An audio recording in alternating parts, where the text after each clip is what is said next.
And Paul, we're starting today to or this week really, getting a taste of the wet weather that will likely come this fall. Right. This is just the first storm system. It's been a weird one, sending ripples of energy towards us with some spotty showers at first that were more mist than hit. But now finally, this wave of more widespread rain that isn't going to last all night. Let's take a look at what you need to know as we head through the next several days, as the unsettled pattern is going to continue. Rain this evening is going to give way to showers as we head through tonight and much of the day on Thursday. The showers, I think, will be more mist than hit Thursday, but they're going to be out there, so keep the umbrella handy just in case.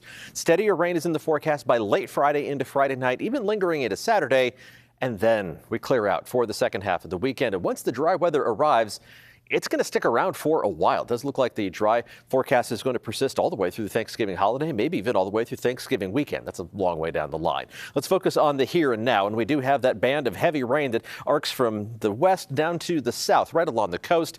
It is lifting to the north. So if you haven't seen that rain just yet, it's on its way, including moving into San Francisco as we speak, rolling up from the south. So the western half of the city is seeing heavier rain right now than downtown. We're going to be seeing that band of the heaviest rain. It's down the peninsula at the moment, lifting to the north over the next 60 minutes or so. This is where the rainfall rates are on the order of a quarter inch to a half inch per hour, which is certainly enough to put plenty of puddles on the roads, not likely to cause any significant flooding. But again, mentioned a few minutes ago, since it's autumn and a lot of folks like perhaps myself, been a little bit late getting the leaves raked up, there may be a couple of spots with standing water where any storm drains have been plugged by that falling foliage. We do have more rain falling in the Santa Cruz Mountains right now, more efficiently squeezing out more moisture, and this is likely where some of the heavier accumulations are going to reside. Put everything into motion. You can see as we zoom into San Francisco and the peninsula again, that heaviest rain is going to be moving quickly to the north, so it's not going to last all evening.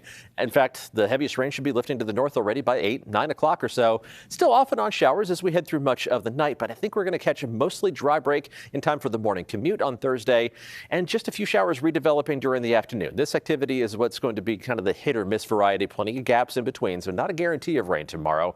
And then another dry break taking hold for much of Thursday night and much of Friday before the rain chances ramp up again late Friday, primarily Friday evening into Friday night, and this is what's going to linger through at least the first half of the day on Saturday. But this is as the storm system itself, the heart of it, is going to be passing over the Bay Area, and that is going to put an end to our rain chances. Adding it up, in general, we're talking about a half an inch to an inch of total rainfall as we head through the next couple of days. The numbers disappeared on us. We'll get that resolved for you, but the colors in the background tell you what you need to know. Most of us looking at about a half an inch to an inch of rain, some spots overachieving on that, a little closer to 1 inch of total rain. And once the rain chances wind down, no rain chance in the forecast from Sunday through most of next week. As we're in that break from the most widespread rain showers tomorrow, we are going to warm up. Temperatures are still going to be a couple degrees above average. In fact, about 5 degrees above normal in San Jose, around 71 degrees there. That's going to be the warm spot around the Bay Area. Most temperatures will be in the mid to upper 60s. Doesn't really matter if you're Bayside, if you're farther inland, if you're right along the coast. Mid to upper 60s pretty much across the board. Normal temperatures are in the low to mid 60s. So we're getting just a couple degrees above normal, but that's kind of remarkable considering the amount of cloud cover that we've seen over the past couple of days. We should see even more of a warm up once the rain chances completely go away, and that is in the extended forecast. Let's bring that in. We'll start with inland parts of the Bay Area where you see two halves of the forecast. Still unsettled for the next few days, and then we dry out Sunday through the middle of next week. The abbreviated work week heading up to the Thanksgiving holiday is looking good, and if you're going to be taking a couple extra days off for travel, no problems locally. We're going to see plenty of sunshine with temperatures running a good 5 to 7 degrees above average for the entire Bay Area.